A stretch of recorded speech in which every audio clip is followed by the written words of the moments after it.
ఆదికాండము 50వ అధ్యాయము 19, 20, 21 వచనాలు చదువుదాము. యోసేపు, భయపడకుడి, నేను దేవుని స్థానమందున్నానా? మీరు నాకు కీడు చేయని ఉద్దేశించితిరి గాని నేటి దినమును జరుగునట్లు అనగా బహు ప్రజలను బ్రతికించినట్లుగా అది మేలుకే దేవుడు ఉద్దేశించెను. కాబట్టి భయపడకుడి, నేను మిమ్మును మీ పిల్లలను పోషించదనని చెప్పి వారిని ఆదరించి వారితో ప్రీతిగా మాట్లాడాను. ప్రార్థన. ఒక చిన్న కథలాగా నేను చెప్తాను. అబ్రహాము నుంచి గుర్తుపెట్టుకోండి. అబ్రహాముకు 2 కొడుకులు. ఒక ఆయన పేరు చెప్పండి, ఇష్మాయేలు. ఇంకొక ఆయన పేరు ఇస్సాకు. ఇష్మాయేల్ని పక్కన పెట్టేద్దాం. ఇస్సాకును దేవుడు ఏర్పాటు చేసుకున్నాడు కాబట్టి ఇస్సాకు వల్ల ఆయనదే నా సంతానం అన్నాడు కాబట్టి ఇస్సాకు నుంచి మళ్ళీ స్టార్ట్. అబ్రహాము కొడుకు ఇస్సాకు. ఇస్సాకుకు ఎంతమంది కొడుకులు? 2 కొడుకులు. పెద్ద ఆయన పేరు ఏం పేరు? ఏషావు. రెండో ఆయన పేరు ఏం పేరు? చిన్న ఆయన పేరు యాకోబు. ఓకేనా? ఏషావు, యాకోబు. ఇప్పుడు ఏషావును కూడా పక్కన పెడదాం, ఎందుకంటే జ్యేష్ఠత్వాన్ని అమ్మేసుకున్నాడు. ఏషావును దేవుడు పక్కన పెట్టేశాడు. ఇప్పుడు ఎవరిని ఎన్నుకున్నాడు? మళ్ళీ దేవుడు యాకోబుని ఎన్నుకున్నాడు. ఈ యాకోబుకి ఎంతమంది పిల్లలు చెప్పగలరా? 13 మంది పిల్లలు. ఎంతమంది యాకోబుకు పిల్లలు? 13 మంది పిల్లలు. అమ్మాయిలు ఎంతమంది, అబ్బాయిలు ఎంతమంది? అమ్మాయి ఒక్కతే. 12 మంది కుమారులే. ఓకేనా? దాంట్లో పెద్ద ఆయన పేరు రూబేను, చిన్న ఆయన పేరు చెప్పగలరా? బెన్యామీను. బెన్యామీను కంటే పెద్ద ఆయన యోసేపు. ఓకేనా? సో పెద్ద ఆయన పేరు గుర్తుపెట్టుకోండి, చిన్న ఆయన పేరు గుర్తుపెట్టుకోండి. పెద్ద ఆయన పేరు ఏం పేరు? రూబేను. రూబేను వాళ్ళ నాన్నగారి పేరు రూబేను వాళ్ళ నాన్న పేరు ఏం పేరు? యాకోబు. యాకోబు వాళ్ళ నాన్న పేరు ఇస్సాకు. వాళ్ళ నాన్న పేరు అబ్రహాం. ఇది గుర్తుపెట్టుకోవాలి కంపల్సరీ. బైబిల్ అర్థం కావాలంటే ఈ ముగ్గురు చాలా ఇంపార్టెంట్. ఈ ముగ్గురిని పితరులు అంటారు. అబ్రహాము, ఇస్సాకు, యాకోబు మా పితరుల దేవా అంటాడు కదా. అబ్రహాం, ఇస్సాకు, యాకోబులా దేవా అంటారు. వాళ్ళని పితరులు అంటారు. వాళ్ళే ప్రాముఖ్యమైన వారు. ఇశ్రాయేలు జాతికి, ఇశ్రాయేలు జనాంగానికి అంతటికి వారు ప్రాముఖ్యమైన వారు. అబ్రహాము, ఇస్సాకు, యాకోబు. యాకోబుకు 12 మంది. 12 మందిలో పెద్ద ఆయన పేరు రూబేను, చిన్న ఆయన పేరు బెన్యామీను. బెన్యామీను కంటే పెద్ద ఆయన పేరు యోసేపు. యోసేపు గురించి చూద్దాం. ఇప్పుడు యోసేపు గురించే మనం చదువుకున్నాం. ఓకేనా? ఈ 12 మంది ఎలా ఉండేవారంటే ఈ మిగతా 10 మంది సుమారుగా ఎట్లా ఉండేవారంటే వాళ్ళు ఇష్టం వచ్చినట్టు బ్రతికేటోళ్ళు, ఇష్టం వచ్చినట్టు చేసేటోళ్ళు. గొర్రెలు గాయడం వాళ్ళ డ్యూటీ. వాళ్ళ పని ఏం చేయాలా? పొద్దున్న లేవాలా, గొర్రెలు తీసుకోవాలా, కాసుకొని రావాలా, ఇది డ్యూటీ. కానీ వాళ్ళు ఇక ఏ పనులు చేసేవాళ్ళో ఆ చెడ్డ పనులు అన్నీ తీసుకొచ్చేసి యోసేపు ఏం చేశాడు అంటే వాళ్ళ నాన్నకి చెప్పేటోడు, నాన్న రూబేన్ అని ఎట్లా వేసిండు, యూదాన్ని ఎట్లా వేసిండు, లేవియాన్ని ఎట్లా వేసిండు, ఆడతో గొడవ పెట్టుకున్నాడు, ఇగో వీడితో పోయిండు. రకరకాలుగా వాళ్ళు చేసిన మిస్టేక్స్ అన్నీ తీసుకొచ్చేసి వాళ్ళ నాన్నకి చెప్పాడు. నాన్న ఊకుంటాడా? చెప్పండి, ఊకుంటాడా? తిడతాడా? తిట్టడా? వాళ్ళ నాన్న తిట్టాడు. తిడితే అన్నలందరికీ ఏమనిపించింది? అరే ఈడి చేయబట్టారా, మనకు తిట్లేదు అని అన్నలందరికీ యోసేపు మీద కోపం వచ్చింది. వస్తుందా రాదా? వీడి చేయబట్టే మనకు తిట్లు అవుతానే ఇంట్లో, మన నాన్న తిడతాడు అని చెప్పేసి యోసేపు గారి మీద బాగా కోపం వచ్చేసింది. తర్వాత యోసేపు కళలు కానడం స్టార్ట్ చేసిండు. దాదాపు 17-18 సంవత్సరాలు ఆ వయసు అనుకుంటాను. ఆ వయసు లోపల ఒక కళ వచ్చింది ఆయనకి, యోసేపుకి. జాగ్రత్తగా వినండి, బైబిల్కి మెయిన్ ఇది. మనకు బైబిల్ అర్థం కావాలంటే ప్రాముఖ్యమైన సంగతి. యోసేపు వాళ్ళ నాన్న పేరు ఏం పేరు? యాకోబు వాళ్ళ నాన్న పేరు ఏం పేరు? ఇస్సాకు వాళ్ళ నాన్న పేరు ఏం పేరు? అబ్రహాం. ఓకే. ఇప్పుడు యోసేపు వాళ్ళ తాత పేరు ఏం పేరు? ఇస్సాకు. Very good. అట్లా కన్ఫ్యూజ్ కావద్దు. ఓకేనా? యోసేపు వాళ్ళ తాతగారి పేరు? Okay, very good. ఇప్పుడు యోసేపుకి ఒక కళ వచ్చింది. ఏం కళ అంటే, వాళ్ళు ఇప్పుడు మనకు ఉదాహరణకి నాకు ఆ కళ చదివేటప్పుడు నాకేం గుర్తుకొచ్చిందంటే, నేను ఊర్లలో చూసింది, మనము ఏం వేస్తామంటే నువ్వులు వేస్తాం కదా, నువ్వులన్నీ కోసిన తర్వాత పనలుగా కట్టి నిలబెడతాం ఇట్లా, నువ్వుల కట్టలు కదా. అట్లాగా ఒక 12 మొత్తం కట్టలు ఉన్నాయంట.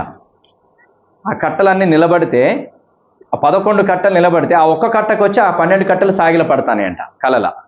ఉదాహరణకి మీకు అర్థం కావడం కొరకు చెప్తున్నాను. 11 కట్టలు వచ్చి ఒక కట్ట ముందు సాగిల పడుతున్నాయని కల వచ్చిందన్నట్టు ఆయనకి. అంటే ఈ 11 కట్టలు ఎవరు? వాళ్ళ అన్నలు, తమ్ముడు. ఎవరికి సాగిల పడతారు? ఇంకా అసలేన ఇదో కోపం. ఇది తీసుకెళ్ళి అన్న నాకు ఇట్లా కలబడ్డదన్న, రూబేన్ అన్న, యోధా అన్న అని చెప్తే వాళ్ళ కోపంతో రాదా? అరే అంటే మేమందరం వచ్చి నీకు సాగిల పడతామా రా? నీకైతే రా ఎప్పుడో మంచిగానే అవుతాయి. చూద్దాం, మేము ఏం చేసినా వచ్చి అమ్మ నాన్న చెప్పి తిట్టిపిస్తాను కదా, ఇప్పుడు మళ్ళా ఏమంటున్నావు? వచ్చి మీకు సాగిల పడతామా అని అట్లా కోపం. తర్వాత మళ్ళా కలబడ్డది. నేను ఉదాహరణకి చెప్తున్నాను, తొందరగా మనకి ఈజీగా అర్థం కావడం కొరకు కథలాగా. తర్వాత 11 నక్షత్రాలు, సూర్య చంద్రులు వచ్చి ఈయనకు సాగిల పడుతున్నారంట. ఈయనకి సాగిల పడుతున్నారంటే అప్పుడు ఈ 11 మంది ఎవరు? 11 నక్షత్రాలు ఎవరు? అడనాములు. చంద్రుడు, సూర్యుడు ఎవరు? అమ్మ నాన్న. అమ్మ నాన్న కూడా వచ్చి ఈయన సాగిల పడుతుంది. ఇది వాళ్ళకి చెప్తే ఎంత కోపం అంతా చెప్పండి. అట్లా కోపం మళ్ళా వాళ్ళ నాన్నకు కూడా చెప్పాడు. వాళ్ళ నాన్న కూడా కోపం వచ్చింది. ఏంట్రా అంటే మేము కూడా మీ అమ్మ నాన్న మేము కూడా నీకు సాగిల పడతాం వచ్చి అని అన్నాడు. కానీ గుర్తుపెట్టుకున్నాడు, దాన్ని ఏం వదిలిపెట్టలా. వీడికి ఎందుకు వచ్చింది ఈ కళ? ఎందుకంటే యాకోబు దైవికమైన వ్యక్తి. యాకోబు చాలా దైవికమైనటువంటి వ్యక్తి, దేవునితో పోరాడి గెలిచినవాడు, ప్రార్థనాపరుడు. కాబట్టి దాన్ని గుర్తుపెట్టుకున్నాడు, ఆ 2 కళల్ని కూడా. వీడికి ఏదో కళ వచ్చిందంటున్నాడు, ఇది సామాన్యమైనది కాదు, ఏదో దేవుని ప్రణాళికను వీడికి చూపిస్తున్నాడు దేవుడు, ఏదో చెప్తున్నాడు అని అనుకున్నాను. కళలు అయిపోయాయి. కళలల్లా ఈయన హైలైట్ అవుతాడు, వాళ్ళందరూ సాగిల పడతారు. ఇది కళ. ఇంకా కోపం ఉంటుందా ఉండదా? ఇంకా భయంకరమైన కోపం ఉంది. ఏం చేశాడంటే వీళ్ళ నాన్న ఒకరోజు, అరే మీ అన్న వాళ్ళు గొర్రెలు గాయడానికి వెళ్ళారు కదా, ఇదిగో రొట్టెలు, పాలు, పెరుగు, ఇవన్నీ జున్ను ఇవన్నీ తీసుకెళ్ళేసి వాళ్ళకి భోజనానికి ఇచ్చిరారా అని చెప్పాడు. ఎవరికి? యోసేపుకి. వాళ్ళ నాన్న చెప్పాడు, అన్నలు గొర్రెలు గాయడానికి వెళ్ళారు కదా, నువ్వు వాళ్ళకి భోజనాన్ని తీసుకెళ్ళాలంటే సరే నాన్న అన్నాడు. భోజనం అంతా కూడా గాడిదల మీద పెట్టుకున్నాడు, చక్కగా పట్టుకొని వెళ్ళిపోయాడు. వాళ్ళని వెతుక్కుంటూ ఎంత చక్కగా పనిచేస్తాడో తెలుసా? వాళ్ళ అన్నల ఎక్కడికి చెప్పాడంటే, ఒలే చెన్నూరు పక్కన చెరువు ఉంటుంది, ఆ చెరువు దగ్గర మీ అన్న వాళ్ళు ఉన్నారా అని చెప్పేసి అన్నాడు అనుకోండి. మనం ఏం చేస్తాం? ఓకే చెన్నూరు దగ్గరికి వెళ్తాం, పక్కన చెరువు ఉన్నది, అక్కడ అన్నాలు లేరు, మళ్ళీ ఇంటికి వస్తాం. అరే ఇంటికి వచ్చినవేంద్రా అంటే, నువ్వు చెప్పిన కాడికి పోయిన అన్నలు లేరు అక్కడ అనేసి వస్తాం. కానీ నేను అట్లా కాదు. పోయాడు, చెన్నూరు పక్కన చెరువు ఉంది, ఆ చెరువు దగ్గర అన్నలు లేరు, అక్కడ వాళ్ళని అడిగారు, ఇక్కడ పలానా వాళ్ళు గొర్రెలు కాసుకోవడానికి వచ్చారు, వాళ్ళు ఎటు వెళ్ళారో మీకు తెలుసా అంటే, వాళ్ళు ఇక్కడ లేరు, ఇంతకు ముందుగా పలానా ఊరికి వెళ్ళారు అని చెప్తే మళ్ళీ ఆ పలానా ఊరికి వెళ్ళాడు. ఎంత శ్రద్ధ ఉంది చెప్పండి పని మీద. తప్పించుకొని తిరిగి రావచ్చా కదా? మనమే తప్పించుకొని వచ్చేస్తాం. ఆనే తిని వీటినే మంచి తిని మంచిగా వచ్చి ఆకలైంది అక్కడ తిందా, అక్కడ వాళ్ళు లేరు. అందరు చెప్పర్లే, పని దొంగలు చెప్తారు. కానీ ఈయన పని దొంగ కాదు. వాళ్ళ అన్నల్ని వెతికి పట్టుకొని వాళ్ళ అన్నలకి భోజన పదార్థాలు ఇచ్చారు. భోజన పదార్థాలు తీసుకున్న అన్నలు ఏం చేశారో తెలుసా? మెత్తగా తన్నేరేనని. మామూలు కాదు, నీ కాళ్ళు మొక్కుతారా బాంచనరా అంటే కూడా ఇనలే. అన్నలు పగంతా తీర్చుకున్నారు. మా మీద చాడీలు చెప్తావారా నాన్నకి, మమ్మల్ని తిట్టిపిస్తావారా, కొట్టిపిస్తావారా అని కొట్టేళ్ళు తిట్టేళ్ళు. ఇంకా కళలు ఏమవుతాయి? కళలు ఏమైతాయి చూద్దాం. దీన్ని కొట్టుడు కాదు, చంపాలి అని తీర్మానం చేసుకున్నారు. చంపిన తర్వాత ఈయన కళ్ళు ఏమైతే చూద్దాం అనుకున్నారు. ఎట్లుంటుంది చెప్పండి? ఇక సొంత అన్నలా కాదా? సొంత అన్నలే భోజనం తీసుకొస్తే కొట్టిళ్ళు అంటే ఇంకా చూడండి ఎంత బాధ అనిపిస్తుంది. బతిమిలాడు ఉంటాడు, కాళ్ళ వెళ్ళబడి ఉంటాడు. ఎందుకంటే ఆ సందర్భాలు అన్నీ జరిగితే కనుక అప్పుడు అనిపిస్తుంది నిజంగా ఆయన ఎంత కొట్టుంటారో, ఆయన ఎంత బతిమిలాడు ఉంటాడో అని. ఎందుకంటే వాళ్ళు గజగజ వణికిపోతారు తర్వాత. ఇప్పుడు మనం చదివిన సందర్భంలో వాళ్ళు భయపడతారు యోసేపుకి, ఎందుకంటే అంత కొట్టిరు ఆయన్ని, అంత హింసించిండ్రు. అంత కొట్టినా హింసించినా కూడా ఈ చివరి చదివిన వాక్యాలు ఏమన్నా తెలుసా? మీరు భయపడొద్దు, నేను మిమ్మల్ని దాస్తా అన్నాడు. అది యోసేపు యొక్క చరిత్ర. అంటే మనం ధ్యానించే విధానం వేరు, ధ్యానించేది వేరు. కానీ అంత కొట్టినా, చంపేద్దామని చూసినా, చంపాలని చూసినా వాళ్ళని ఏమన్నారు అన్నదమ్ముల్ని? రే మీరు భయపడకండి, నేను మీ పిల్లల్ని మిమ్మల్ని అందరినీ దాస్తా అన్నాడు. ఎంత మంచోడు కదా. వాళ్ళు గజగజ వనికి సాగిలపడ్డారు తెలుసా? అంటే వాళ్ళ నాన్నగారు చనిపోయిన తర్వాత మా మీద ఖచ్చితంగా పగ తీర్చుకుంటాడు వీడు, నాన్న రోజులు అంటే ఏదో ఓపిక పట్టాడు కొట్టకుండా, ఎందుకంటే మేము అంత పనిష్మెంట్ ఇచ్చినాం కదా వాడికి, అవన్నీ మనసులో పెట్టుకున్నాడు. నాన్న చచ్చిపోయాడు. నాన్న చచ్చిపోయిన తర్వాత ఇక ఆపేది ఎవరు చెప్పండి? ఆపేది ఉన్నాడు కాబట్టి మళ్ళా రాజరికంలో ఉన్నాడు. ఒక్కొక్కరిని రకరకాలుగా హింస పెడుతూ కొట్టియచ్చు. ఈయన కొట్టాల్సిన అవసరం లేదు, సైనికులే వస్తారు. ఒక్కొక్కరిని ఒక్కొక్క రకంగా హింస పెడుతూ వాళ్ళని కొట్టియచ్చు. తెలుసా? అంత అధికారం, అంత పవర్ ఉన్నది ఇప్పుడు ఆయనకి. కానీ అట్లా చేయలే. కొట్టడం కాదు కదా, భోజనం పెడతా అన్నాడు. మీకే కాదు, మీ పిల్లలకి, మీ భార్య పిల్లల్ని కూడా నేనే పోషిస్తా అన్నాడు. ఎంత మంచోడు చెప్పండి యోసేపు. అయితే ఇప్పుడు జరిగిన సంగతి మనం ఆలోచన చేద్దాం. కొట్టారు బాగా. తర్వాత ఏం చేశారంటే, రూబేన్ మాత్రం పెద్దోడు, పెద్దోళ్ళు కొద్దిగా ఇంట్లో పెద్దోళ్ళు నాకు తెలిసి కొద్ది ఓపిక మంతులై ఉంటారు. వాళ్ళని బతి ఆడు కుట్టకండ్రా, ఆడు మన తమ్ముడేరా, ఏమనకండ్రా, చంపకండ్రా అని అడ్డుపడితే, సరే నువ్వు అడ్డుపడతాను కదా, ఇగో ఈ నీళ్లు లేని బాయిలు వేసేస్తాం వీని అని చెప్పేసి అన్నాడు. సరే కానీ చంపకండి అంటే వాడిని బాయిలు వేసేసారు. బాగా కొట్టి నీళ్ళు లేని బాయిలో తోసేసారు. ఈ రూబేను పాపం మళ్ళీ గొర్రెలు కాసుకోవడానికి వెళ్ళాడు. వెళ్ళిన తర్వాత ఏమైంది, అటు నుంచి వెళ్ళి వేరే ఒక వర్తకులు వస్తూ ఉన్నారు. వర్తకులు వస్తూ ఉంటే ఈ అన్నదమ్ములకు ఒక ఆలోచన వచ్చింది. అరే ఈయన ఇంట్లో పడేసి చంపితే ఏమవుతుందిరా, వీళ్ళకి అమ్మేద్దాం. ఈయన ఇట్లా పడేసి చంపితే ఏమవుతుంది చెప్పు, వీళ్ళకి అమ్మేద్దాంరా అంటే సరే అనుకున్నారు అన్నదమ్ములు. వాళ్ళు రాగానే వెండి నాణాలకి ఆయన అమ్మేశారు. దానిలో బాయిలోంచి వాళ్ళు బయటికి తీసేసి అమ్మేశారు. అమ్మిన తర్వాత ఇప్పుడు వాళ్ళు బానిసగా యోసేపుని తీసుకుని వెళ్ళి ఎక్కడికి తీసుకెళ్లారు? వాళ్ళు ఐగుప్తు దేశానికి తీసుకెళ్తారు. ఐగుప్తు దేశంలో వాళ్ళు ఇంకొకరికి అమ్ముతారు. పోతీఫరు అంటే ఆయనకి వాళ్ళు ఆయన అమ్మేస్తారు. ఇప్పుడు పోతీఫర్ దగ్గర యోసేపు ఉన్నాడు. యవనస్తుడు, 18-19 సంవత్సరాల వయసు కలిగినట్టు యవనస్తుడు. పోతీఫరుకు దగ్గర ఇప్పుడు ఎవరు బానిసగా ఉన్నాడు? ఎవరు? యోసేపు. ఇక్కడ జరిగినటువంటి దగ్గర నుంచి ఇప్పుడు మనము వాక్యాన్ని చూద్దాం. ఇదంతా చెప్తేనే అది అర్థమవుతుంది. ఇదంతా చెప్పకుండా నేను అక్కడ చెప్పిన అనుకో ఏం అర్థం కాదు. నేను రక్షించబడ్డప్పుడు అందరూ అట్లాగే చెప్పేవాళ్ళు. వీళ్ళు ఏం చెప్తున్నారు, ఎక్కడ చెప్తున్నారు, ఒక్క ముక్క అర్థం కాకపోయేది నాకు. నాలాగా మీకు అర్థం కాకుండా ఉండకూడదని ఈ క్లారిటీ అంతా ఇచ్చింది మన యోసేపు నుండి. అందుకే మన యాకోబు నుండి అందుకనే పిలిపించింది. ఇప్పుడు ఒక క్లారిటీ అర్థమవుతుంది. ఇప్పుడు మన యోసేపు ఎక్కడున్నాడు? పోతీఫర్ దగ్గర ఉన్నాడు, బానిసగా ఉన్నాడు. ఓకేనా? ఇక్కడ నుంచి మన లేఖనాలకి స్టార్ట్ అవుతాయి. ఇక్కడ నేర్చుకునేది చాలా ప్రాముఖ్యమైనది. ఇక్కడ నుంచి మనం నేర్చుకుంటాం. ఇప్పుడు చెప్పండి, యోసేపు వాళ్ళ తాత పేరేం పేరు? ఇస్సాకు. ఇస్సాకు వాళ్ళ కొడుకు పేరు?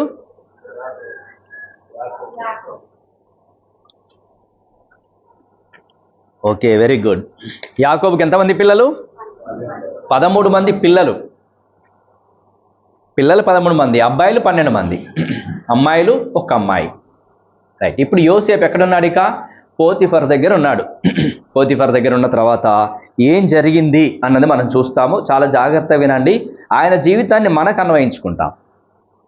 అన్వయించుకొని దేవుడు మనతో మాట్లాడినట్లు మనం ముందుకు సాగుదాం. రండి. ఆదికాండము 39వ అధ్యాయం 1వ వచనాన్ని నేను చదువుతాను. చూడండి, వాక్యం ఓపెన్ చేయకుండా, బైబిల్ ఓపెన్ చేయకుండా జాగ్రత్తగా వినండి. మన కాన్సెప్ట్ ఏంటంటే అర్థం కావాలి అంతే.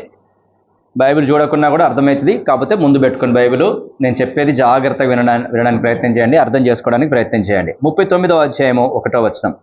యోసేపును ఐగుప్తునకు తీసుకొని వచ్చినప్పుడు ఫరో యొక్క ఉద్యోగస్తుడును రాజ సంరక్షక సేనాధిపతి అయిన పోతీఫరు అను ఒక ఐగుప్తియుడు అక్కడికి అతని తీసుకొని వచ్చిన ఇష్మాయేలు యొద్ద అతని కొనెను. ఎవరు కొనుక్కున్నారు? పోతీఫరు కొనుక్కున్నారు. ఎవరిని? యోసేపుని కొనుక్కున్నాడు. కొనుక్కున్న తర్వాత 2వ వచనం. యెహోవా యోసేపునకు తోడైన గనుక అతడు వర్ధిల్లుచు తన యజమానుడగు ఆ ఐగుప్తుని ఇంట నుండెను. కానీ దేవుడు ఆయనకి తోడై ఉన్నాడు. ఆ ఐగుప్తుని ఇంట, పోతీఫర్ ఇంట ఉన్నాడు. తద్వారా ఏం జరిగింది అంటే 3వ వచనంలో, యెహోవా అతనికి తోడైండననియు అతడు చేసినదంతయు అతని చేతిలో యెహోవా సఫలము చేసిననియు అతని యజమానుడు చూచినప్పుడు యోసేపు మీద అతనికి కటాక్షము కలిగెను గనక అతని యొద్ద పరిచర్య చేయువాడు ఆయను. మరియు అతడు తన ఇంటి మీద విచారణకర్తగా అతను నియమించి తనకు కలిగినదంతయు అతని చేతికి అప్పగించెను. అతడు తన ఇంటి మీదను తనకు కలిగిన దానంతటి మీదను అతని విచారణకర్తగా నియమించిన కాలము మొదలుకొని యెహోవా యోసేపు నిమిత్తము ఆ ఐగుప్తుని ఇంటిని ఆశీర్వదించెను. యెహోవా ఆశీర్వాదము ఇంటిలోనేమి పొలములోనేమి అతనికి కలిగిన సమస్తము మీదను ఉండెను. ఏం జరిగింది? యోసేపు పోతిఫర్ ఇంట్లో పనిచేస్తా ఉంటే చూశాడు, అబ్జర్వ్ చేశాడు. పోతిఫరు వీడు ఎక్కడి నుంచి వచ్చాడు, కొనుక్కున్నాడు, పిల్లాడు మంచోడైనా కాదా, ఎట్లాంటోడు అని కొన్ని పనులు అప్పచెప్పడం ప్రారంభించాడు. అవన్నీ సక్సెస్ చేస్తున్నాడు, ప్లస్ ఆశీర్వాదం దొరుకుతుంది. అరే ఈ పొలం ఇది దున్నిపియాలా, ఇదంతా మంచిగా చేయించేసి పొలం పంట వేయాలని అనుకోండి, అప్పచెప్పాడు అనుకోండి, పొలం మంచిగా దున్నిపించాడు, పంట వేస్తే 100 ప్రతిఫలం. అరే ఈయనకి ఏ పని అప్పచెప్పినా కూడా సక్సెస్ అవుతుంది, అభివృద్ధి అవుతోంది అని మొత్తం అన్ని పనులు అప్పచెప్పేశాడు. ఆయనకి ప్రతిదాన్ని, తన ఇంట్లో ఉన్నటువంటి ప్రతిదాన్ని అప్పచెప్పేస్తే అంతట్లో ఆశీర్వాదం. యోసేపును బట్టి పోతిఫర్ను దేవుడు భలే ఆశీర్వదించేశాడు, గొప్ప వ్యక్తిగా చేసేసాడు. బాగుంటుందా? చాలా అదే రాయబడి ఉంది చూడండి, నేను చదువుతాను ఇక. చూడు, అతడు తన ఇంటి మీదను తనకు కలిగినంతటి మీదను అతని విచారణకర్తగా నియమించిన కాలము మొదలుకొని యెహోవా యోసేపు నిమిత్తము ఆ ఐగుప్తుని ఇంటిని ఆశీర్వదించెను. యెహోవా ఆశీర్వాదం ఇంటిలోనేమి పొలంలోనేమి అతనికి కలిగిన సమస్తము మీదను ఉన్నాడు. ఆశీర్వాదం అంతా. ట్రాక్టర్ పనికి పోతే అక్కడ ఆశీర్వాదమే, పొలం పనికి పోతే అక్కడ ఆశీర్వాదమే, మరే పని మొదలు పెడితే అక్కడ ఆశీర్వాదమే. అసలు ఇక నష్టం అనేదే లేదు, కీడనే లేదు. అట్లాగా పోతిఫరు ఆశీర్వదించబడ్డాడు. ఎవరిని బట్టి? యోసేపుని బట్టి. కాబట్టి అంతటి మీద ఆయనకు అధికారం ఇచ్చేది, విచారణకర్తగా ఇచ్చేసాడు. అన్ని నువ్వే చూసుకో ఇక. ఆయన చేతికి అప్పచెప్పాడు, ఇగో ఈ పని వాళ్ళు నీ వాళ్ళు, ఇక్కడ ఇది అంతా నువ్వే చూసుకో ఇక. ఈయన జస్ట్ రెస్ట్ తీసుకోవడం, తినడం, రెస్ట్ తీసుకోవడం. ఎందుకు? ఆశీర్వాదం వస్తుంది కదా, ఈయన ఏం చూసుకోవాల్సిన అవసరం లేదు, ఇంకా అన్నీ ఆశీర్వదించబడుతున్నాయి కాబట్టి అలాగైపోయాడంట. తర్వాత ఏమైందంటే 7వ వచనంలో 6 నుంచి చదువుతాను. అతడు తనకు కలిగినదంతయు యోసేపు చేతికి అప్పగించి తాను ఆహారము తినడు తప్ప తనకేమి ఉన్నదో లేదో విచారించేవాడు కాదు. అసలు ఎంత నమ్మకం అయిపోయినా తెలుసు, ఇక తినడం పండడం అంతే ఆయన పనిగా, లెక్కలు చూసేది లేదు, ఏది అడిగేది కూడా లేదు. ఎందుకంటే ధాన్యం వస్తుంది ప్రతి దగ్గర నుంచి, వచ్చేస్తున్నది, ఆశీర్వాదం వచ్చేస్తున్నది. ఇంకెందుకు చెప్పండి లెక్కలు, ఇంక అడగడం ఎందుకు, ఇక తినాలే పడుకోవాలి అంతే ఈయన పని. ఎంత బాగుందో కదా పోతిఫర్ది. సో అలాగైందంట. 6వ వచనం. అతడు తనకు కలిగినదంతయు యోసేపు చేతికి అప్పగించి తాను ఆహారము తినడు తప్ప తనకేమి ఉన్నదో ఏమి లేదో విచారించేవాడు కాడు. యోసేపు రూపవంతుడును సుందరుడనై ఉండెను.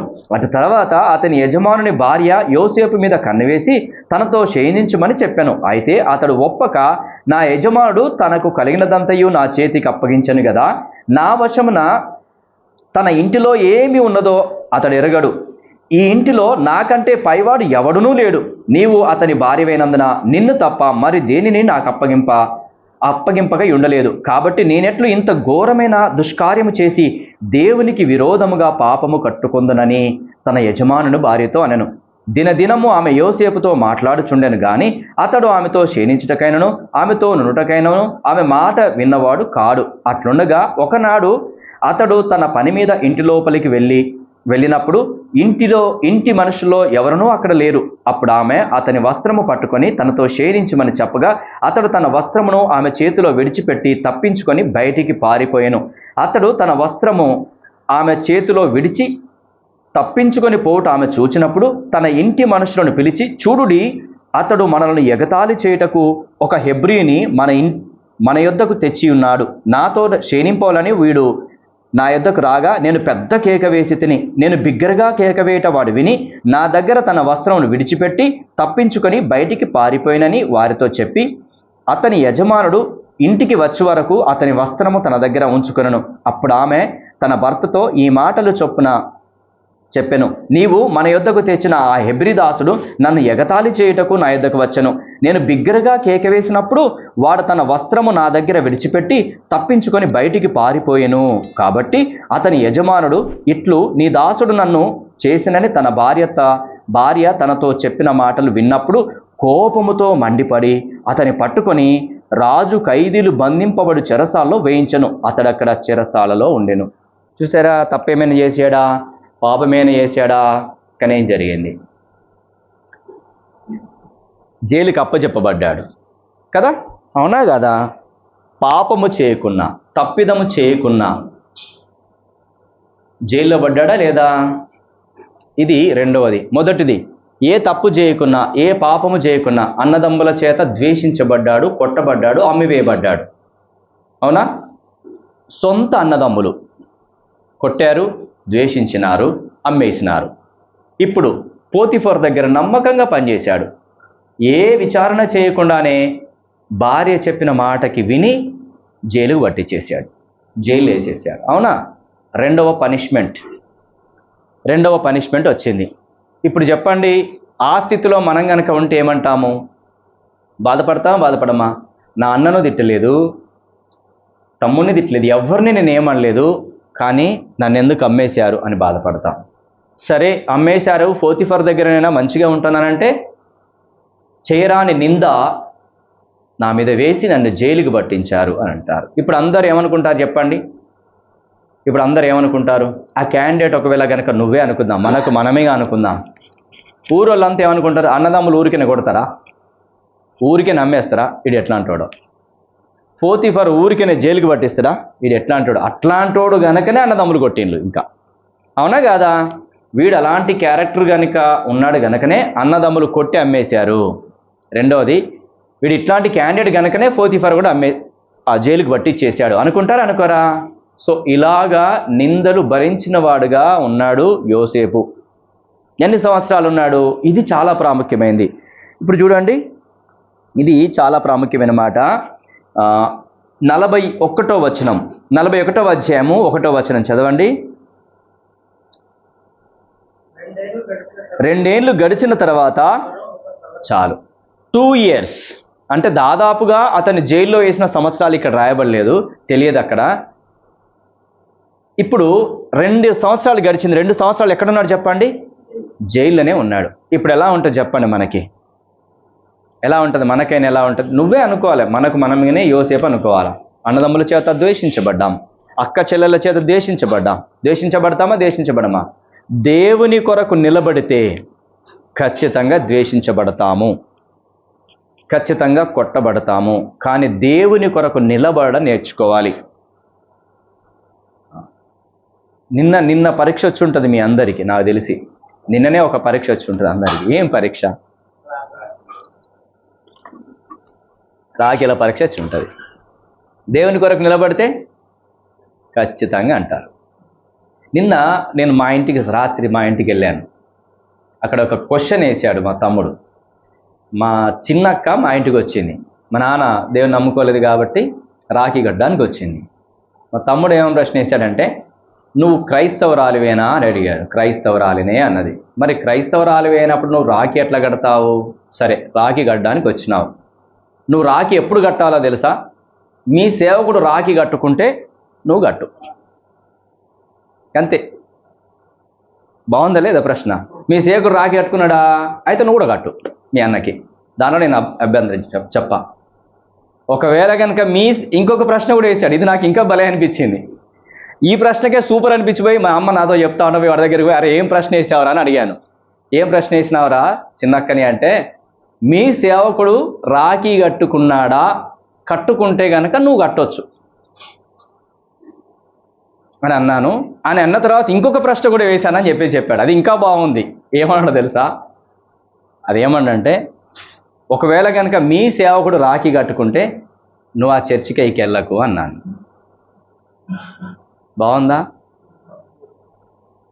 బాగుందా? మా తమ్ముడేమి ఇంకా రక్షణలోకి బాప్తిజం ఏం తీసుకోలే, కానీ 2 సూపర్ మాటలు చెప్పాడు. సూపర్ చెప్పినవరా అన్నాను. మీ సేవకుడు రాఖీ కట్టుకుంటే నువ్వు కట్టుకో. ఒకవేళ మీ సేవకుడు రాఖీ కట్టుకుంటే ఆ చర్చికి వెళ్ళకి. 2000 పోయిన సంవత్సరం నేను చేసిన వీడియో 51K వ్యూస్ వచ్చినాయి దానికి. మళ్ళీ నిన్న ఓపెన్ చేసి చూశానంటే ఎన్ని వ్యూస్ వచ్చినాయి దానికని. రాఖీ కట్టుకోవచ్చా, కట్టుకోవద్దు? అన్ని ఆచారాలు చేయొద్దన్నాడు రాఖీ. కానీ ఏ పండగ అయినా కానీ అది ఒక ఆచారం వాళ్ళకి ఉంటే కనుక ఆ ఆచారాన్ని మనం చేయకూడదు, అంతే. ఏ ఆచారాన్ని చేయకూడదు అని చెప్పబడింది వాక్యం. అది నీ ఇష్టం, నీ ఫ్రీడమ్.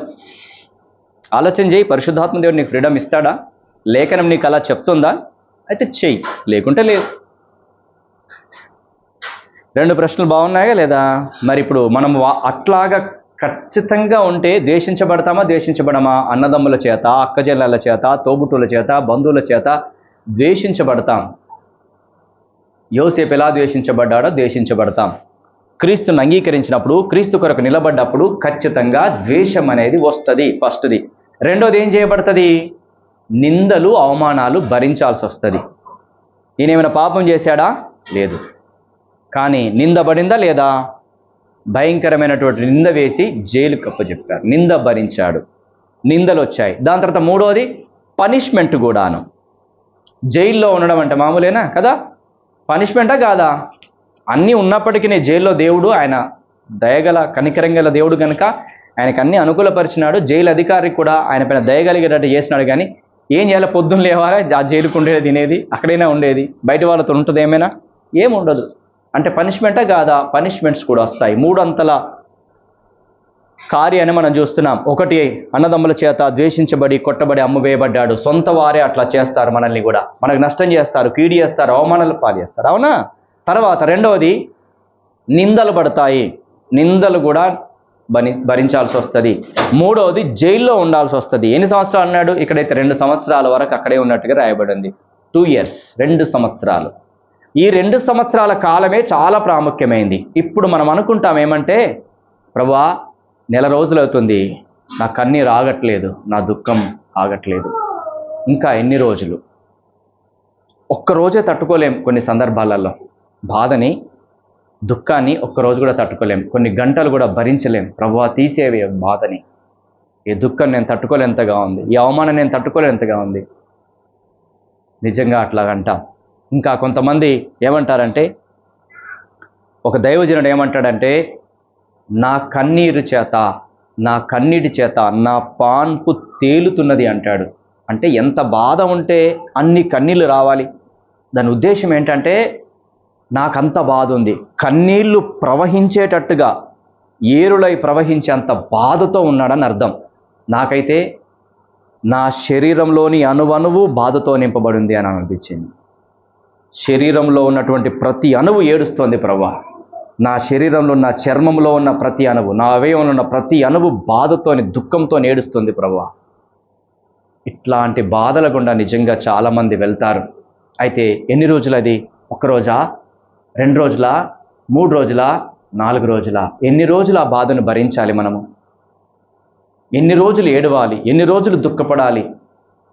ఎన్ని రోజులు అన్నదమ్ములకు, అక్క చెల్లెళ్ళకి, తల్లిదండ్రులకు దూరంగా ఉండాలి? ఎన్ని రోజులు శ్రమ అనుభవించాలి? ఒకవేళ ఈరోజు నువ్వు అలాంటి శ్రమలో ఉన్నావేమో, దుఃఖంతో ఉన్నావేమో, వేదనతో ఉన్నావేమో, ప్రభు నీతోనే మాట్లాడాడు. ప్రభు నీతోనే మాట్లాడేది. 2 సంవత్సరాలు యోసేపు ఓపిక పట్టాడు. నువ్వు ఓపిక పట్టు. నువ్వు వేచి చూడు. ప్రభు నిన్ను మరచిపోలేదు, ఆయన నిన్ను మరచిపోజాలడు. ఈరోజు కూర్చున్నటువంటి నీవు, వింటున్నటువంటి నీవు భయపడకు. సమయం పడుతుంది కావచ్చు, కానీ దేవుడు నిన్ను మర్చిపోలేదు. దేవుడు ఎడబాసేవాడు కాదు, దేవుడు నెట్టివేసేవాడు కాదు. ఆయన నీ కొరకు చేతులు చాచించేవాడు, సహాయం చేయడానికి చేతులు చాచించేవాడు, నీకు సహాయం చేసేవాడు, నిన్ను మరచిపోని దేవుడు ఆయన. ఈరోజు అందుకనే నీతో మాట్లాడుతున్నాడు. ఏ దుఃఖంతో ఉన్నావు, ఏ బాధతో ఉన్నావు, ఏ వేదనతో ఉన్నావు, ఏ సమస్యతో ఉన్నావు, ఎలాంటి నిందలు భరిస్తున్నావు, ఎలాంటి అవమానాలు భరిస్తున్నావేమో, అవన్నింటిలో నుంచి విడుదల పొందే సమయం ఆసన్నమైంది. యోసేపుకి ఎంత టైం పట్టింది? 2 సంవత్సరాలు. జైల్లో ఇంకా ఎంత సమయం ఉన్నాడో, ఇంకా పోతిఫర్ దగ్గర ఎంత సమయం ఉన్నాడో మనకు తెలియదు. కానీ నాకు తెలిసి 30 yearsకేమో, 30 సంవత్సరాలకేమో రాజు సన్నిధికి తీసుకురాబడతాడు. అంటే ఆయనకి 17, 18 ఏట్లా, లేకుంటే 20 ఏట్లనో పోతిఫర్ దగ్గరికి వస్తే సుమారు ఒక 10 సంవత్సరాలు, 10 సంవత్సరాల కాలము వేదన, దుఃఖము, కన్నీరు, ఎడబాటు. అన్నదమ్ములు లేరు, అక్క చెల్లెలు లేరు, పలకరించేవారు లేరు, స్నేహితులు లేరు. ఎంత బాధ ఉంటుంది చూడండి. ఊరు కాని ఊరికి వెళితే, దేశం కాని దేశానికి వెళితే ఎంత బాధ. ఒక్కరే ఉంటే ఎట్లా ఉంటే చెప్పండి. అది వెళ్ళిన వాళ్ళకైతే అర్థమవుతుంది నిజంగా. వేరే ఊరికి వెళ్తే మనం కుక్కిన పెన్లాగా ఉండాల్సిందే. అట్లాంటిది వేరే దేశానికి వెళ్తే ఇంకా ఎట్లా ఉండాలి? అట్లాంటిది బానిసగా వెళితే, అట్లాంటిది చెరసాలలో వేయబడితే ఎంత నలగగొట్టబడే స్థితి అది చెప్పండి. హృదయం పిండివేయబడే స్థితి అది. ఆ దుఃఖము, ఆ బాధతో, ఆ వేదనతో యోసేపు అక్కడే ఉన్నాడు. ఒకవేళ ఇంటికి వెళ్దామని అనుకుంటే అన్నలే అలాంటి పరిస్థితి ఉంది, వెళ్ళగలడా? అవునా కాదా? మళ్ళా అన్నలు తంతారు కదా. ఆ బాధ, ఇంటి నుంచి వచ్చే బాధ, ఇంటి వాళ్ళతో బాధ సమస్యనే, అట్లాగే ఇక్కడ కూడా సమస్యనే. అలాంటి దుఃఖముతో యోసేపు ఉన్నాడు, అలాంటి బాధతో యోసేపు ఉన్నాడు. కానీ దేవుడు ఎడబాసేవాడు కాదు, దేవుడు నెట్టివేసేవాడు కాదు, దేవుడు ప్రేమ గలవాడు, దేవుడు చూసేవాడు. నిజంగా ఆ స్థితిలో ఉన్నప్పుడు దేవుడు కూడా బాధపడతాడు. కానీ సమయం రావాల్సిందే, సమయం వరకు వేచి చూడాల్సిందే. ఈరోజు ప్రభు మనతో మాట్లాడే విషయం ఏంటంటే, ప్రభు నీ కొరకు కూడా బాధపడుతున్నాడు, సమయం కొరకే వేచి చూస్తున్నాడు. సమయం రావాలి. మనం ఏ దుఃఖంతో ఉన్నా, ఏ బాధతో ఉన్నా, ఏ ఇబ్బందితో ఉన్నా, ఎలాంటి అవమానాల గుండా ఉన్నా, ఎలాంటి నిందలు భరిస్తూ ఉన్నా, సమయం వచ్చేదాకా దేవుడు కూడా రెస్పాండ్ కాడు, ఏమీ చేయలేడు. సమయం రావాలి. కాబట్టి వింటున్న ప్రియమైన సహోదరి సహోదరుడా, బాధపడకు, దుఃఖపడకు. ఇదిగో సమయం ఆసన్నమైంది. నీ దుఃఖ దినములు సమాప్తములు కాబోతున్నాయి. భయపడొద్దు. దేవుడు మనల్ని చూస్తున్నాడు. దేవుడు తప్పక ఆదరిస్తాడు. 2 సంవత్సరాలు గడిచాయి. ఒకవేళ నీ సమయం కూడా సమీపమై ఉందేమో అని దేవుడు మాట్లాడుతున్నాడు. 2 సంవత్సరాలు గడిచిన తర్వాత ఏం జరుగుతుంది చూద్దామా? 41వ అధ్యాయము. 2 ఏండ్లు గడిచిన తర్వాత ఫరో ఒక కల కనెను. అందులో అతడు ఏటి దగ్గర నిలిచి ఉండగా చూపునకు అందమైనవి బలిసినవి అయిన 7 ఆవులు ఏటిలో నుండి పైకి వచ్చుచు జమ్ములో మేయిచుండెను.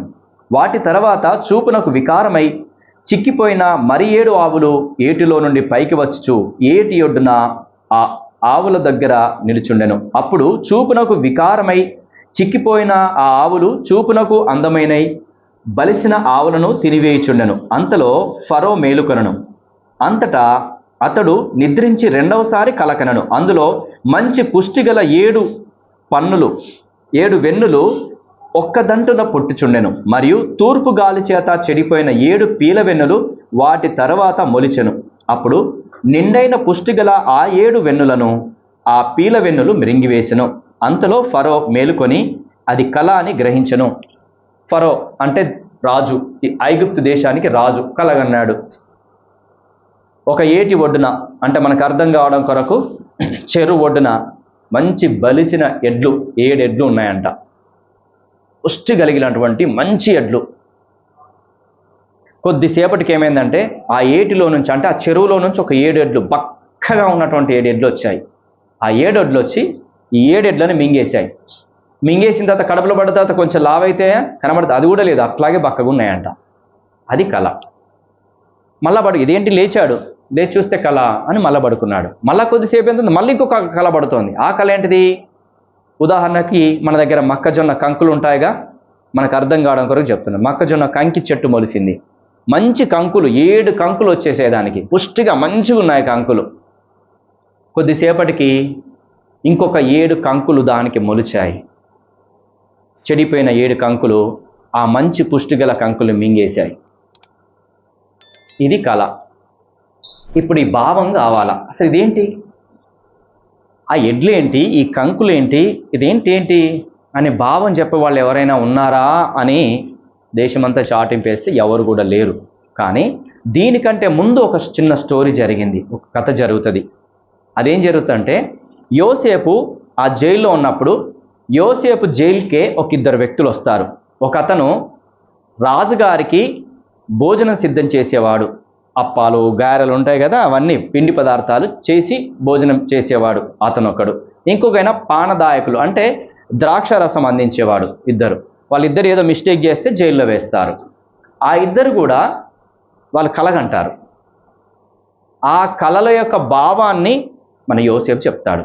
వాళ్ళు బాధతో ఉంటారండి. తెల్లారులేసరికి బాధతో దిగాలుగా ఉంటే యోసేపు వెళ్ళి, ఏంది మీరిద్దరు కూడా దిగాలుగా ఉన్నారు, బాధతో ఉన్నారంటే, మేము ఇలా కలలుగా అన్నాము అని చెప్పేసి అంటాడు. వారి కళలకి వారికి ఎక్స్ప్లెయిన్ చేస్తాడు. ఎక్స్ప్లెయిన్ చేసిన తర్వాత ఎలాగైతే ఎక్స్ప్లెయిన్ చేశాడో అలాగే వాళ్ళకి జరిగింది. దాంట్లో ఆ పానదాయకుల ఆయన మాత్రం ఇంకొకైనా భోజనం సిద్ధం చేసి ఆయన మాత్రం చచ్చిపోతావు నువ్వు అని చెప్తాడు. అతను చచ్చిపోతాడు, ఊరేసి చంపేస్తారు. తర్వాత పానదాయకులైన అంటే ద్రాక్షరసం అందించిన మాత్రము నీ ఉద్యోగం మళ్ళా దేవుడు నీకు ఇస్తాడు, యథావిధిగా నీ ఉద్యోగం నువ్వు చేసుకుంటావు, అయితే నన్ను జ్ఞాపకం చేసుకో కొంచెం, నేను ఇక్కడ వేదన పడుతున్నానని చెప్తాడు. ఇది అయిన తర్వాత 2 సంవత్సరాలకి కలబడుతుంది ఇక ఎవరికి? రాజుగారికి. అప్పుడు పానదాయలకైనా గుర్తుకొస్తుంది, అరే మేము జైల్లో ఉన్నప్పుడు ఒక క్యాండిడేట్, ఒక అబ్బాయి మా కలల బావ అని చెప్పాడు కదా, అట్లనే జరిగింది కదా, ఇప్పుడు రాజు కల బావ అని కూడా చెప్పొచ్చు అని రాజుకి చెప్తాడు. రాజుగారు నేను పొరపాటు చేశాను, మమ్మల్ని మీరు జైల్లో వేసినప్పుడు ఒక అబ్బాయి ఉండే అక్కడ, ఆయన కళల యొక్క భావాన్ని చెప్పాడు, మాకు అట్లాగే జరిగింది అని చెప్తాడు రాజుకి. అప్పుడు రాజు ఏమంటాడు, సరే అట్లయితే ఆయన పిలిపించండి అని అంటాడు. ఇప్పుడు యోసేపుకు మంచిగా కట్టింగ్ గిట్టింగ్ ఏం చేసేసి మంచి వస్త్రాలు వేసేసి రాజు ముందు నిలబెడతారు. రాజు ముందు నిలబెట్టిన తర్వాత ఇప్పుడు యోసేపు కళ యొక్క భావాన్ని చెప్తాడు. చూద్దామా, అది ఇంపార్టెంట్ కనుక చూద్దాం. 15వ వచనం నుంచి, ఇదే 41:15. ఫరో యోసేపుతో, నేను ఒక కళ కంటిని, దాని భావమును తెలపగల వారెవరనూ లేరు. నీవు కళను విన్న ఎడల దాని భావము తెలపగలవని నిన్ను గూర్చి వింటునని అతనితో చెప్పినందుకు యోసేపు, నా వలన కాదు, దేవుడే ఫరోకు క్షేమకరమైన ఉత్తరం ఇచ్చినని ఫరోతో చెప్పెను.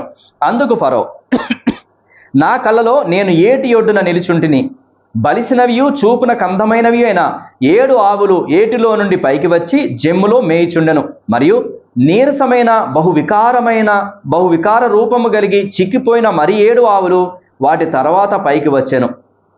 వీటి అంత వికారమైనవి ఐగుప్తు దేశంలో ఎక్కడనూ నాకు కనబడలేదు. చిక్కిపోయిన వికారంగా ఉన్న ఆవులు బలిసిన మొదటి 7 ఆవులను తినివేశెను. అవి వాటి కడుపులో పడెను, కానీ అవి కడుపులో పడినట్టు కనబడలేదు. మొదట ఉండినట్లే అవి చూపునకు వికారముగా ఉండెను. అంతలో నేను మేలుకొంటిని, మరియు నా కలలో నేను చూడగా పుష్టిగల 7 మంచి వెన్నులు ఒక్క దంటన పుట్టెను. మరియు తూర్పు గాలి చేత చెడిపోయిన ఎండిన 7 పీల వెన్నులు వాటి తర్వాత మొలిచెను. ఆ పీల వెన్నులు మంచి వెన్నులను మృంగివేశెను. ఆ కలను జ్ఞానులకు తెలియజెప్పి తిని, కానీ దాని భావమును తెలపగల వారెవరునూ లేరని అతనితో చెప్పెను. అందుకు యోసేపు, ఫరో కనిన కల ఒకటే, దేవుడు తాను చేయబోచున్నది ఫరోకు తెలియజేసెను. ఆ 7 మంచి ఆవులు 7 సంవత్సరములు, ఆ 7 మంచి వెన్నులు 7 సంవత్సరములు. కల ఒక్కటే. వాటి తర్వాత చిక్కిపోయిన వికారమై పైకి వచ్చిన 7 ఆవులను 7 సంవత్సరములు. తూర్పు గాలి చేత చెడిపోయిన 7 పీల వెన్నులు కరువు గల 7 సంవత్సరములు. నేను ఫరోతో చెప్పు మాట ఇదే, దేవుడు తాను చేయబోచున్నది ఫరోకు చూపించను. ఇదిగో ఐగుప్తు దేశమంతటను బహు సమృద్ధిగా పంట పండు 7 సంవత్సరములు వచ్చుచున్నవి, మరియు కరువు గల 7 సంవత్సరములు వాటి తర్వాత వచ్చును. అప్పుడు ఐగుప్తు దేశమందు ఆ పంట సమృద్ధి యావత్తును మరోబడును. ఆ కరువు ఆ దేశమును పాడు చేయును. దాని తర్వాత కలుగు కరువు చేత దేశమందు ఆ పంట సమృద్ధి తెలియబడకపోవును. ఆ కరువు మిక్కిలి భారముగా ఉండును. ఈ కార్యము దేవుని వలన నిర్ణయించబడి ఉన్నది. ఇది దేవుడు శీఘ్రముగా జరిగించును. అందుచేతనే ఆ కళ ఫరోకు రెట్టింపబడెను. కళను ఎక్స్ప్లెయిన్ చేశాడు రాజు. దాని భావాన్ని యోసేపు చెప్పేశాడు కదా. 2 కళలు పడ్డాయి కదా, 2 కళల భావం కూడా ఒకటే. అదేంటంటే, రాబోయే సంవత్సరాలలో 7 సంవత్సరాలు పుష్టిగా పంటలు పండుతాయి. మన దేశంలో ఐగుప్తు దేశం అంతటా మంచిగా పంటలు పండుతాయి. ఆ 7 సంవత్సరాలు అయిపోయిన తర్వాత భయంకరంగా 7 సంవత్సరాలు కరువు వస్తాయి. ఎంత కరువు వస్తాయంటే, ఈ పంట పండిన సంవత్సరాలన్నీ కూడా తినేసినా కూడా ఇక దొరకదు, తిండి దొరకదు. అట్లాంటి భయంకరమైన కరువు రాబోతోంది. అయితే 2 సార్లు అదే కళను రిపీట్ చేశాడంటే త్వరగా జరగబోతుందని అర్థం. 2 సార్లు చెప్తున్నారంటే ఇంపార్టెంట్ అని అర్థం. కాబట్టి తొందరగా జరగబోతుంది. ఇదే కళ యొక్క భావము అని చెప్పాడు. చెప్పగానే రాజు ఏమంటున్నాడు, ఇక ఎలాంటి రెస్పాండ్ అవుతున్నాడు చూడండి.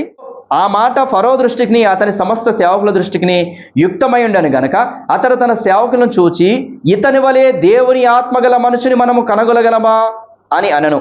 మరియు ఫరో, దేవుడు ఇదంతయు నీకు తెలియపరచను గనక నీ వలె వివేకము గల వారెవరునూ లేరు. నీవు నా ఇంటికి అధికారివై ఉండవలను. నా ప్రజలందరూ నీకు విధేయులై ఉందురు.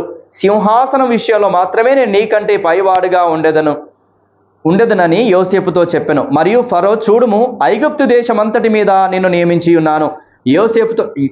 ఉన్నానని యోసేపుతో చెప్పెను. మరియు ఫరో తన చేతినున్న తన ఉంగరమును తీసి యోసేపు చేతికి పెట్టి సన్నపు నారబట్టలు అతనికి తొడిగించి అతని మెడకు బంగారు గొలుసు వేసి తన రెండవ రథము మీద అతని ఎక్కించెను. అతడు వందనము చేయడని అతని ముందర జనులు కేకలు వేసిరి. అట్లు ఐగుప్తు దేశం అంతటి మీద అతను నియమించను. మరియు ఫరో యోసేపుతో, ఫరోను నేనే, ఆయనను నీ సెలవు లేక ఐగుప్తు దేశమంతటను ఏ మనుషుడును తన చేతినైనను కాలినైనను ఎత్తకూడదని చెప్పెను. మరియు ఫరో యోసేపునకు జత్తత్నేహు అని పేరు పెట్టి అతనికి ఓను యొక్క యాజకుడైన పోతిఫరో కుమార్తె యొక్క అసేనత్తునిచ్చి పెళ్లి చేసెను. బాగుందా? 2 years, ఆఫ్టర్ 2 years, కొంత సమయం ఉంది. సమయంలో దేవుడు మిరాకిల్ చేయబోతున్నాడు, అద్భుతం చేయబోతున్నాడు, ఆశ్చర్యకార్యం చేయబోతున్నాడు. అవమానాలు ఎన్నో, నిందలు ఎన్నో, కష్టాలు ఎన్నో, బాధలు ఎన్నో, నెట్టివేతలు ఎన్నో, వాటన్నింటికంటే మించి ఏం చేశాడు? ఫరోను నేనే, సింహాసనం విషయంలోనే తప్ప, నువ్వు నాతో పాటు ఈక్వల్, నీ పర్మిషన్ లేకుండా వాడు చెయ్యి కానీ కాలు కానీ ఎత్తద్దు. ఎత్తాడా వాని పని అవుట్, నువ్వేమని చేయొచ్చు అని. ఎంత అధికారం వచ్చాడు చూడండి. రాజే అన్నట్టు. యోసేపు ఎవరన్నట్టు? రాజే. అంతటి అధికారాన్ని దేవుడిచ్చాడా ఇయ్యలేదా? ఒక కాలు కానీ చేయి కానీ ఎవడు నీ పర్మిషన్ లేకుండా ఎత్తడానికి వీలు లేదు. నువ్వేమైనా వాడిని చేయొచ్చు. అంతటి అధికారాన్ని యోసేపుకు ఫరో ఇచ్చాడు. దేవుని వలన అనుగ్రహించబడింది. మొదటిది. రెండవది ఏం చేశాడు? ఆయనకి పేరు కూడా పెట్టాడు, పెళ్లి కూడా చేశాడు. ఒక అమ్మాయిని చూసి, మంచి అమ్మాయిని చూసి చక్కగా పెళ్లి చేశాడు. ధన్యత ఎలా వచ్చింది? ఓపికతో సహనముతో కనిపెట్టడం చేతనే. దేవుని కొరకు నిలబడితే దేవుడు నిన్ను ఎడబాసేవాడు కాదు. కానీ చాలామంది అనుకుంటారు, నేను క్రీస్తుని అంగీకరించిన తర్వాత శ్రమలు, దుఃఖము, వేదన వస్తున్నాయని. అవును, యేసు ప్రభువును అంగీకరించిన తర్వాత శ్రమ, దుఃఖము, వేదన, అవమానాలు, నిందలు ఎక్కువ అవుతాయి. కానీ దేవుడు విడిచిపెట్టేవాడు కాదు. నమ్మకముగా ఉండు, వేచి చూడు, దేవుడు నిన్ను తప్పక హెచ్చిస్తాడు. అందరూ ఆశ్చర్యపోయేటట్టు హెచ్చిస్తాడు ఆయన. హెచ్చించాడా లేదా? ఇలాంటి ధన్యత నీకు కావాలా? యోసేపు వలె ధన్యత కావాలా? అయితే నిన్నెవరేమన్నా ఓపిక పట్టు. అన్న చెల్లెళ్ళు, అక్క చెల్లెళ్ళు, తోబుట్టులు, బంధువులు, రక్త సంబంధికులు, తల్లిదండ్రులు కూడా హేళన చేయొచ్చు, నిన్ను తిట్టొచ్చు, కొట్టొచ్చు, నిన్ను చులకన చేయొచ్చు, నీ మీద నిందలేయచ్చు. భరించుకొని ఓపిక పట్టు. దేవుడు నీ పక్షాన ఉన్నాడు. తర్వాత వేరే ప్రజలు కూడా నీ మీద నిందలు వేయచ్చు, నిన్ను శిక్షించవచ్చు. అయినా ఓపిక పట్టు. నువ్వు శ్రమల పాలు కావచ్చు, జైల్లో కూడా ఉండొచ్చు, ఇబ్బంది పడవచ్చు, శరీరం చేత బాధపడవచ్చు కూడా, శరీరంతో కూడా నువ్వు బాధను అనుభవించవచ్చు. అయినా ఓపిక పట్టు. దేవుడు చూస్తున్నాడు. దేవుడు తప్పక సమాధానం ఇస్తాడు. దేవుడు తప్పక ఉన్నత స్థితిని ఇస్తాడు. దేవుడు తప్పక నిన్ను ఆశీర్వదిస్తాడు. ఆయన నిన్ను విడిచిపెట్టేవాడు కాదు. ఆయన నీ పక్షాన ఉన్న దేవుడు. నీ కొరకు ప్రాణమే ఇచ్చిన ఆయన సమస్తాన్ని ఎందుకు చేయడు? నీ కొరకు ప్రాణం ఇచ్చినాడా ఇయ్యలేదా? సమస్తాన్ని ఎందుకు చేయడు? ఆయన చేయడానికి సిద్ధంగా ఉన్నాడు. అయితే సహించడానికి నువ్వు సిద్ధంగా ఉన్నావా? దాదాపుగా 1 సంవత్సరం వరకు అనుకుంటాను ఈ వాక్యమే నన్ను ఆదరిస్తూ వచ్చింది. సహించిన వారమైతే ఆయనతో కూడా ఎలుదుము. సహించిన వారమైతే ఆయనతో కూడా ఎలుదుము. సహించు. యోసేపు సహించాడు, ఏలే స్థితిలోనికి వచ్చాడు, రాజ్య పరిపాలన చేసే స్థితిలోనికి వచ్చాడు. నువ్వు సహించు, దేవునితో పాటు రాజ్య పరిపాలన చేసే స్థితిని ప్రభు నీకు అనుగ్రహిస్తాడు. అనుగ్రహిస్తాడా? అనుగ్రహించడా? నీ దుఃఖం తీసివేయబడుతుంది, నీ అవమానం తీసివేయబడుతుంది, నిందలు తీసివేయబడతాయి. అయితే ఏం చేయాలా? సహించాలా. అన్నదమ్ముల్ని సహించాడు, పోతిఫర్ని సహించాడు, చెరసాల్లో సహించాడు. ఇప్పుడు రాజుగా చేయబడ్డాడు. ఈరోజు నేను కూడా అలాగే సహిద్దాం. దేవుని వైపు చూద్దాం, ఓపిక పడదాం, వెనకడిగే వేద్దాం. ప్రతిదానికి ఓర్చుకోవడానికి, క్షమించడానికి మనం నిలబడదాం. ప్రభు మన పక్షాన తప్పక కార్యం చేస్తాడు. ఒకవేళ ఇప్పటి వరకు నువ్వు క్షమించలేదా, ఓపిక పట్టలేదా, సహించలేదా, ఎదురు తిరిగావా, దానికి పర్యవసానమే ఇప్పుడు నువ్వు అనుభవిస్తున్నావు. దేవుని ఆశీర్వాదము పొందకుండా, దేవుని నుంచి సమాధానం రాకుండా నీకు నువ్వే కారణమయ్యావు. నువ్వు ఓపిక పట్టకపోవడమే, నువ్వు సహించకపోవడం ద్వారానే నీకు నువ్వే తీర్మానాలు చేసుకుంటూ నీకు నువ్వే వెళ్ళడం ద్వారానే నువ్వు ఇంకా కన్నీటితో దుఃఖంతో బాధతో ఉన్నావు. అయితే ఇప్పటికైనా ప్రభువా నన్ను క్షమించు, ఇక నుంచి నేను సహించుకుంటా, నిందనైనా సహిస్తాను, శ్రమల్ని ఓర్చుకుంటాను, బాధను సహిస్తాను, అవమానాన్ని సహిస్తాను, ఓర్చుకుంటానయ్యా, ఎదురు తిరగను ప్రభువా, నువ్వు ఎలాగ అనుమతిస్తే అలాగే నేను చేస్తాను అని తీర్మానం చేసుకో. ఇక్కడ చాలా ప్రాముఖ్యమైన సంగతి చెప్పి నేను ముగిస్తాను. రండి, ఆదికాండం 50వ అధ్యాయం మొదట చదువుకున్న వాక్యం 20వ వచనము. మీరు నాకు కీడు చేయను ఉద్దేశించితిరి గాని నేటి దినమున జరుగునట్లు అనగా బహుజనులు బ్రతికించున్నట్లుగా అది మేలుకే దేవుడు ఉద్దేశించను. అది దేవుడు మేలుకే ఉద్దేశించాడు. నీ జీవితంలో కూడా దేవుడు మేలుకే ఉద్దేశించినాడు. దాన్ని నువ్వు నెట్టివేస్తే ఆశీర్వాదము నీకుండదు, మేలు నీకు ఉండదు. ఏమి నెట్టివేస్తే? సహించడము, ఓర్చుకోవడము, తగ్గించుకోవడము. లేక నువ్వు రివర్స్ అయితే ఆ మేలు నీకు ఎలాగ పొందుకుంటావు?